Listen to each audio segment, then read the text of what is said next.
Over the years, over the centuries, over the millenniums, God wanted celebrations.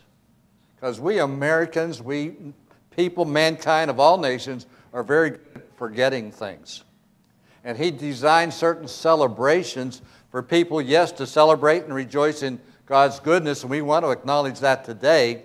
But He also wanted us to retain the lessons we learned over the years and not forget what got us here and not go in different directions and forget what got us here.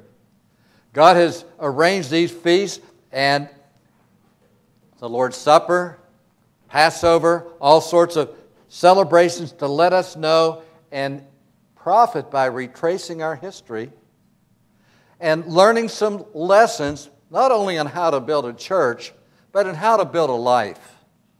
The lessons we have learned over step by step and stage by stage in the building of this ministry apply to our life, and we'll be getting to that. And it's a way not only to build a life, but also to build a relationship with God as we get involved in His program and go along with Him in His leadership as He brings it our way. These lessons are good, and not only to build this church, but also to understand and remember and drive that home. Over in the New Testament, Paul wrote to the Galatians, having begun in the Spirit, are you now made perfect in the flesh? They got started with God, and then they somehow continued on thinking they were okay on their own. Moses and prophets in the Old Testament again and again and again said, remember what got you here. Remember who got you here. And don't forget and go back the other way.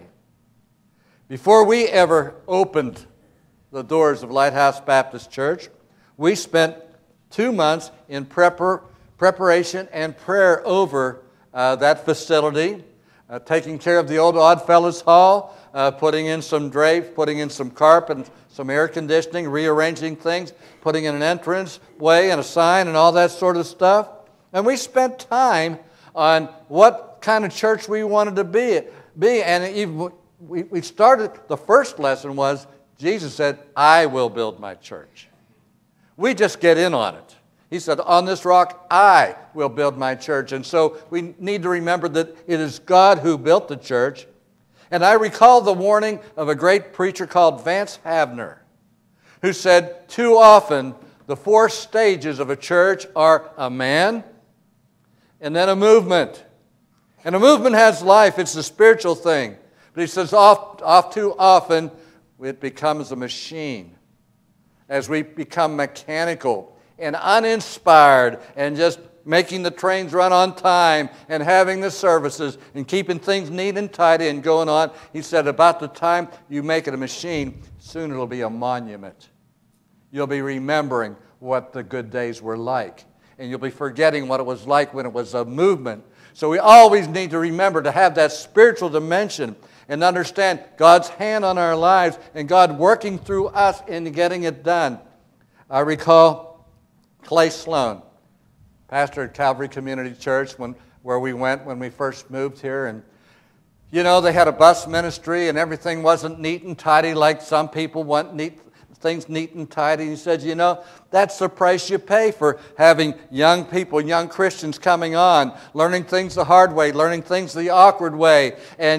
But that's also the value you have, is you have some veterans discipling those young folks and bringing them on and bringing them from step to step to step. And I'm going to be talking about stage to stage to stage in our lives as we bring people up. I remember one guy, 2 big guys, saved. About 3 weeks later, they're leaving the church. And I guess the fellow was about 5 steps from the door, about ready to shake the pastor's hand. Without thinking, he reached in, pulled a plug of tobacco, and threw it in his mouth and started chewing. Hi, Pastor, good to have the service, and moved on.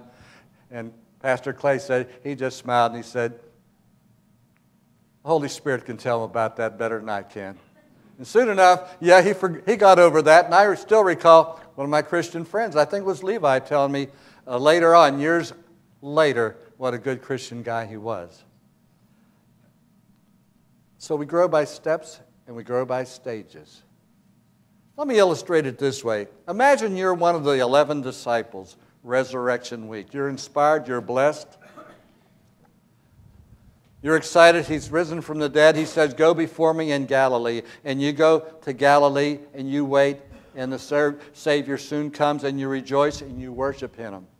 But then He gives you the Great Commission.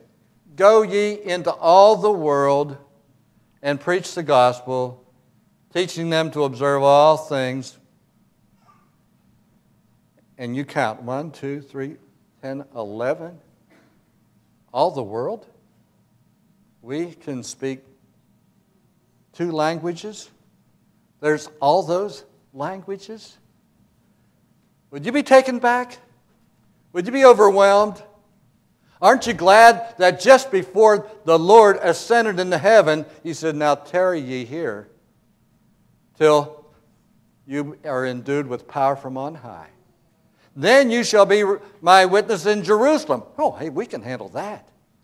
We can be disciples in Jerusalem, and then maybe after a little while we can be disciples and do some things in Judea and Samaria, and eventually get onto the uttermost parts of the earth. God gave it to him in steps and stages. He did, after 10 days, bring the power of God down at the Pentecost feast. This was a feast that they had year after year, another celebration that they would come in and celebrate the first part of the wheat harvest in the spring. They called it the Feast of First Fruits. God actually designed it as a picture of the first fruits of the church when the church got a big start there. There at Pentecost, that first 10 days, at the end of those days, that first day really of the church being born, exploded, established. As you read through Acts, I think there were 17 different people groups from around the Mediterranean, from way across Libya, around the Mediterranean, almost to Greece, hearing the gospel in their language. These somehow unlearned men, 2 languages, were blessed, and the folks were blessed to proclaim that to them in the 17 languages they needed to hear. Eventually, of course, they were moved beyond Jerusalem. In my Scofield Bible, it says after 4 persecutions they were moved. Acts 1:8 wasn't really moved along until Acts 8:1, where persecution came. They were scattered to Judea and Samaria by persecution, and the gospel spread and started from spreading from there on into all the world. Our start was a little more modest than that. But God set the stage for it. Beverly Baptist Church was at the height of its health, and it would be healthy. It would be a healthy church from the 80s through the 90s on into the early 2000s. And so they were established to the point where they could afford to start a mission. And there were several families from down this way who were traveling quite a ways to go to Beverly to help that church become established, and it seemed like it was time for them to worship closer to home and to come to this community and establish a work. There were the Treadways, and there were the Closes, and there were the Gibsons, and there were the Hoyts, 4 different families I can think of that most of them traveled quite a ways to get to Beverly. Came right by this crossroads down here. Not only that, this community, this area was ready. It had been decades and decades of a growing community without the start of a church work. And so it was that time, and they were ready for it when we came. Then my personal situation, I was starting up chemical plants for Shelf Chemical, and I enjoyed that. But I remember a leadership conference that we had down in Houston where we were covering a number of topics, but one of them was career planning. And I think I was in my 40s then, and they were saying, you know, don't always just rely on your boss to have some idea what you want. Let them know what you want. And so we were even sharing around the room, and I said, well, I'm certainly happy with starting up and managing chemical units here, but at the age of 55, I will have my 80 points. I think I want to retire. and I want to help some small churches that need help and maybe can't afford a full-time pastor. That was my thought. But somehow God accelerated it with the other things coming together, and it wasn't the age of 55, it was the age of 50, that it was the time and the place to do this. I mentioned at Wayne Close's passing and memorial service that he and I one day walked into the bank down in Belpre with some money, with some papers, and wanted to get a loan for a $18,000 mortgage on the Oddfellows Hall over in Vincent. The loan officer said, "You got everything you need here except a budget." And so we went over to Hardee's and drew up a budget. Brought it back, gave it to him, and a month later, we had our loan, and we did spend those 2 months preparing things. And then it was on the first Sunday in July, I think it was July 7th, that we had our first meeting. There were the Closes, the Treadways, the Gibsons, the Hoyts. There was another White family, not Mike White, but another family, and some Brights. A guy I worked with, the Pryors, and the Masters, who joined up with us to help start this work and also help to start the music work in this work. And the first verse we used that day was, "I was glad when they said unto me, let us go into the house of the Lord." It was a humble house, but it was the house of the Lord, and it was special to us. Little nursery in the back, a kid's classroom here, an adult area for worship and for Sunday school, one bathroom, one kitchen behind a drape, and that was our cathedral, and we were happy. And then on the Wednesday the 10th, we met. My topic was redeeming the time, and I think probably facetiously, I do remember saying something like this: folks, we wanted this church to grow, and folks, we either have to have babies or go visiting. 9 days later, Zachary showed up. Rob, have you been telling some of the folks around here that same thing? It seems like it's working that same way around here. But you know, we did roll up our sleeves and we did start out. We had visitation one Saturday morning a month. We would have a continental breakfast, and then we would just go out the county roads or township roads and lanes, probably for a radius of 5 to 7 miles over the 30 months I just sort of kept track of, and we visited over 800 homes. And we had a prayer that, Lord, would you add one family a month to our fellowship? At the end of those 30 months, according to my little record book here, I had great records. We had 25 new families. Families with the name Gangloff and Gates and Oliver and Stanley and Thornberry and others. Lord bless those efforts. We also did something different. Some of you may remember in the late 80s and throughout the 90s, we sent out an 8-page Christian newspaper about 2,000 homes in 5 zip codes in this area. It was made up in Alabama, but we had our letterhead on it, and in the middle page we had announcements of our services and that, and I had a chance to read all through it, make sure the Christian content was... We were a lighthouse. We were trying to get the word out, and so at the end of those days, at the end of those first 30 months, we needed to buy, and we needed to build. And so 2 visions came together. I was talking with Paul Beach and through Paul to his Aunt Corrine Wires about land between the bank and the campground. The land toward the bank, down closer to the Blinker, was more expensive. The land up toward the campground was less expensive, but a little rough. And we sort of settled on this chunk in the middle.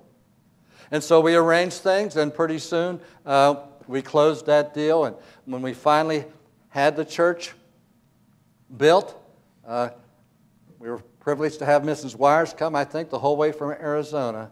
And she had shared with Paul and with us at that time. She'd always visualized a little church up on this hill among these trees. And so that vision came together, and we were ready to go. We were ready to build, and so we were ready numerically, we were ready financially, and we arranged for Builders for Christ. And you saw in the pictures today, and you've heard in the newspaper these past couple weeks, the way we did it. Of course, we had the underground piping, and we had the foundation ready. We had an ambitious task to bring water and gas from the fairgrounds on up. I thought that was a bit of a challenge. Got that done. Then Builders for Christ came in one Friday afternoon, and by Saturday evening we had 3 walls and the roof up. A busload of people came in from Georgia, and by the time they left that Friday, we had a building we could lock up. So starting in July and working through till about December, we were ready for services here, and I know we had Christmas that year here, and I think it was early the following year in 89, 88, that we put in the carpet and the pews, which are done pretty well to this day.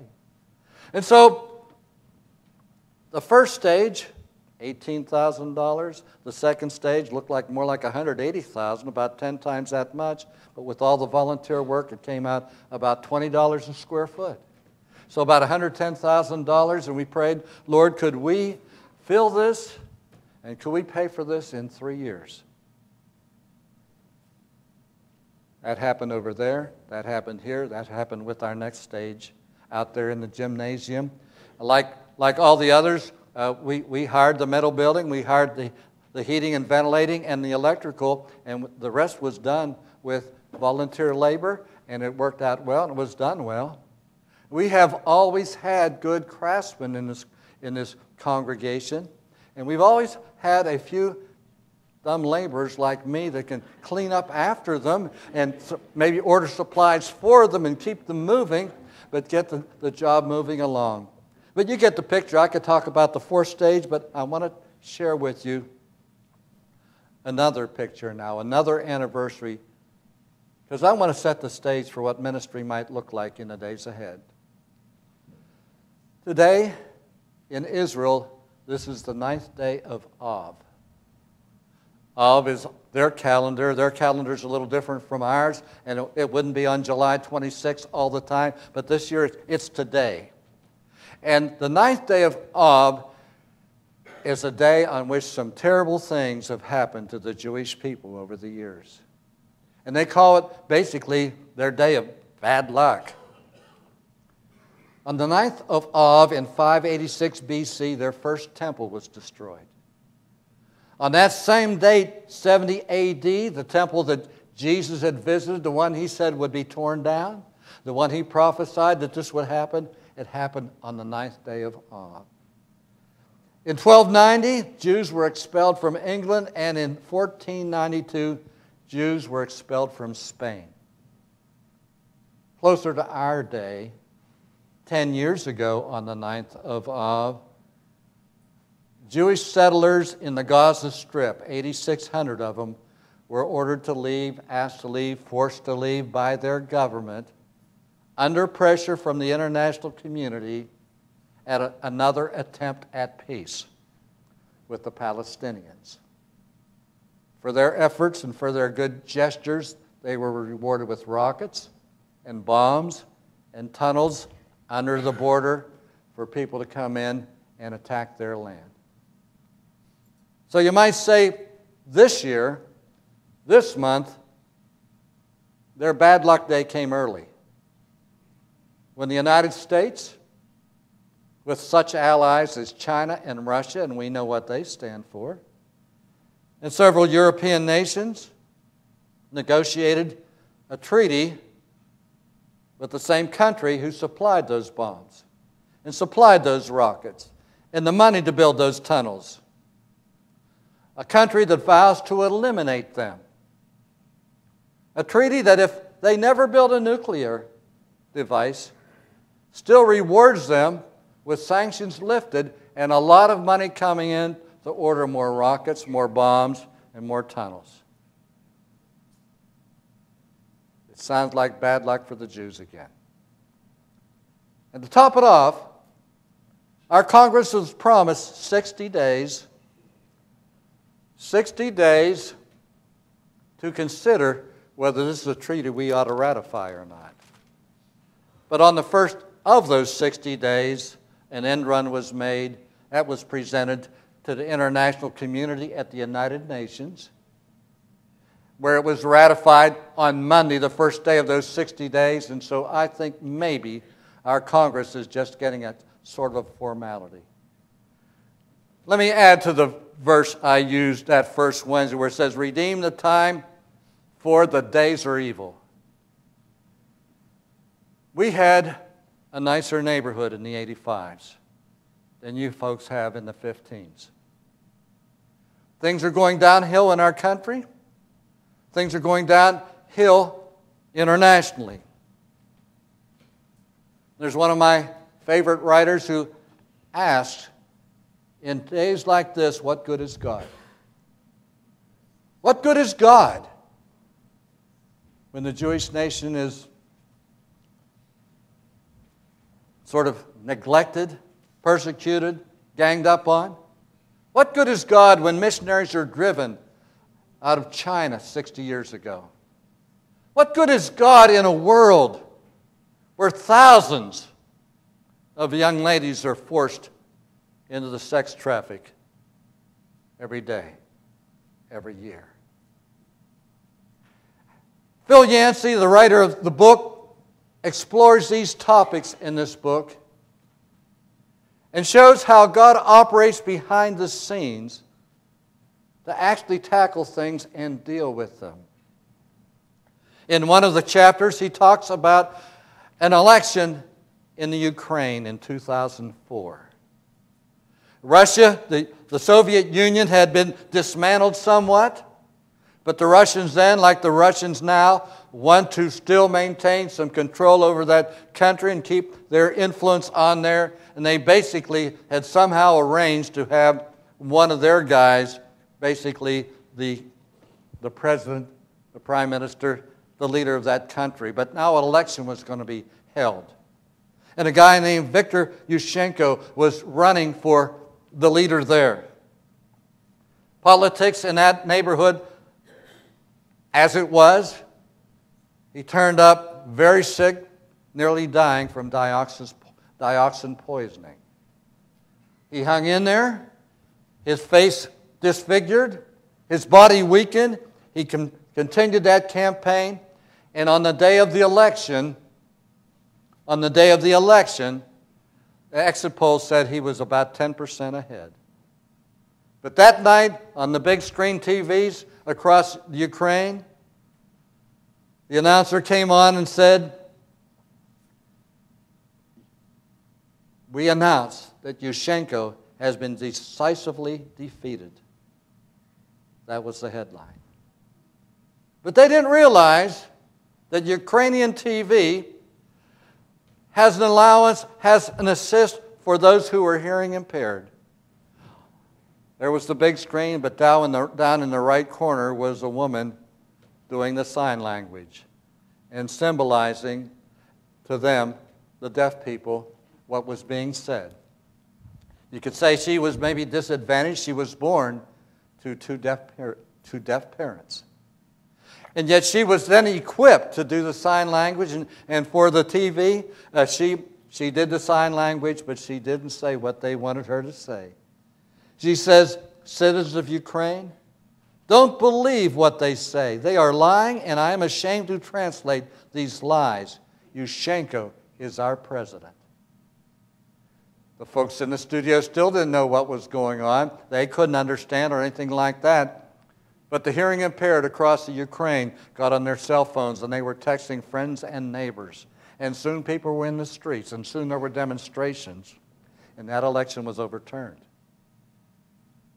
That election was overturned. They had another election, and Yushchenko was president. And Yancey says, this is sort of a picture of the way it's like in our culture today. There's a big screen out there, and all the thought leaders and all the politicians and the people speak, and on that. And sometimes it seems like down there in the corner is that still small voice. There's that small screen telling the truth. Jesus, I guess, called it a mustard seed, leaven in the lump. But he said, a light that shines in darkness, the darkness comprehends it not. Doesn't understand it, can't put it out. Many institutions getting a lot more respect, a lot more headlines, a lot more attention. It's like that back in Jesus' day. Like that for the disciples. The big wheels in Jerusalem were persecuting them. And all they did for persecutions later was spread the gospel to Judea and Samaria. One of my favorite passages of Scripture is the second part of 1 Corinthians chapter 1. I call it God's tool chest. It says, not many mighty people, not many wise people, not many noble people are called to the church. It's the common, the ordinary, the weak, the common person who God uses. He confounds the wise with the foolish. He confounds the strong with the weak. He confounds the proud with the ordinary. And somehow he gets things done. So Yancey in his travels goes across these different places. He needs to prepare this book. He went to China, checked with the national leaders over there. Missionaries had been driven out 60 years ago. They had a 3-self church they sort of permitted. It was politically correct, but there was a lot of underground church activity going on. In fact, there was so much going on, they were obsessed with it. And one of his guys says they were so obsessed with it when they knocked down a building that had been used for the underground church, they dug underground to see if there was a church down there. But he says today in China there's 80 to 100 million Christians. And there's about 20,000 converts per day. 6 or 7 Pentecosts per day. There was one Christian he spoke to from Eastern Europe. He said, I almost wish the persecution came back. Now that we've got prosperity, we've lost passion. We had passion when there was persecution. When the days were evil, it seemed like we rolled up our sleeves and went after it. I remember one of the first missionaries that ever came through the little old building over there was Lou Nichols, a fellow who grew up in Bartlett, a Word of Life staffer who has 3 kids who are now missionaries. We support 2 or 3 of them in Taiwan and Korea. I think he's retired there. But he was taking a group of young missionaries on a mission trip, and he's saying we're going to go to Africa, I think it was Kenya, and then to England. And it's not the way you think, folks. It's going to be easy to go to Africa. I'll get a warm reception there. It's in England where Christianity's pretty much died out that it will be cool. And so Yancey finds that he goes around there. What are the headlines? Kidnapping of girls from a Christian school by the Boko Haram, the Muslims. Ebola, AIDS, and all the problems. But on that dark continent, thousands and thousands of converts every day, every week, every year, as much as it was said of China. So we see the wise confounded and the powerful somehow set aside by simple things. The ministry of Christian institutions going over there to the dark continent with help for the Ebola-stricken. Lessons about managing your sex life to avoid the AIDS. Christian schools and good deeds and the gospel, of course, doing in common, ordinary ways what is good by God. And so it'll be interesting to see how the activities of the international community may get turned on their ear when God comes up with his answer for them. Back in Acts chapter 1 again, you can read about Claudius Caesar driving the Jews out of Rome about the time that Paul's getting ready to go to Rome with the Christian message. Speaking of Rome, let's turn over to the first chapter of Rome. Got a few things I want to say from there.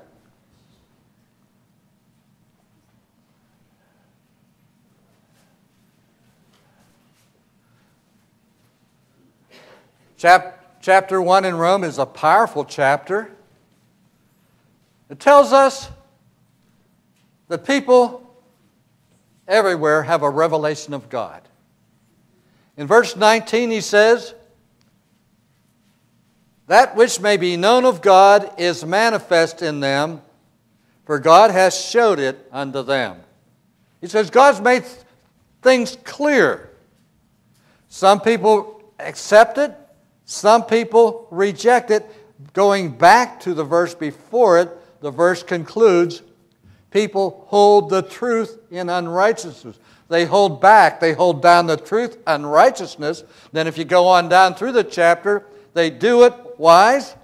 Because they're unthankful and because they do not want to retain God in their knowledge.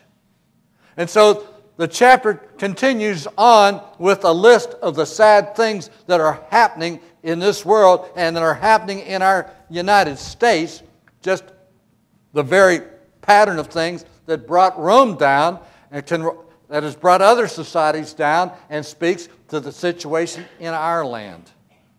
They hold back the truth in unrighteousness. Perhaps you saw the article in yesterday's paper about our celebration for 30 years.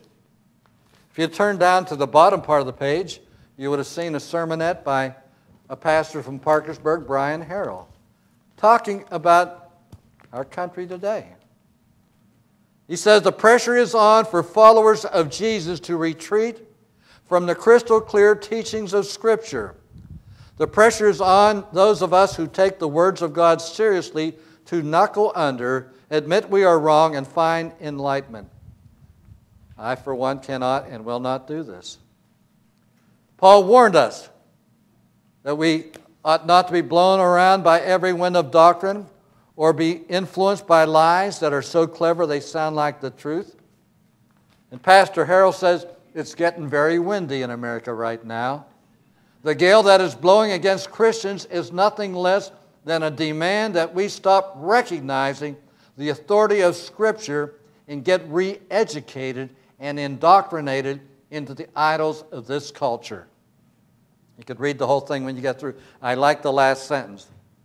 The Bible was here before these people, and the Bible will be standing after they are gone. Brian Harrell's not ashamed of the gospel of Christ. In verse 16 it says, "It's the power of God unto salvation to everyone that believeth, both the Jew, the Greek, and to the American and all others who will trust Jesus for their salvation." We're all born with sin. We all need forgiven. Jesus paid the price of that forgiveness on the cross. He was made to be sin, the one who knew no sin, that we might be made the righteousness of God in Him. That's grace for salvation. But I want to now go to the next verse and build on it about how you build a church, how you build a life, how do you build a family, how you build a culture. Therein is the righteousness of God revealed from faith to faith. As it is written, the just shall live by faith. This is the process, basically, as we move from faith to faith. We have the general revelation that your creation gives us. But if we really want to know God, we want to know His will for us, we want to know His blessing on us, we move from prayer of faith to prayer of faith. We move from work of faith to work of faith. We get involved. We respond to God, and He responds to us. They who had success in Jerusalem moved on to Judea and Samaria. We who had had success over in Vincent, moved on to Route 339. Builders for Christ, who had success here, we joined them and we worked on churches down the river to Middleport, up the river to Clarington, up I-77 to West Lafayette, total of about 7 or 8 churches. And in the process, we were blessed and growing and happy in it. On a personal level, kids are blessed by being involved. It might be 6 or 8-year-olds up here singing, and then later a speaking part in a program or a play, and then maybe work in the youth, and then on from there. I like to remember Zachary's call to the audiovisual ministry when he was 5 or 6 up here, lined up with about 6 or 8 kids, and somehow he got a little closer to the microphone and realized, boy, that thing's got power. People hear me when I'm close to the microphone. Now, I can say this because he's not in the sound booth this morning. He can't cut off my sound. But we learn by doing. The counselor at camp, like Scott Pettit, can now be on the staff at camp. A stage, a stage, a stage. Leadership skills at church translate to business.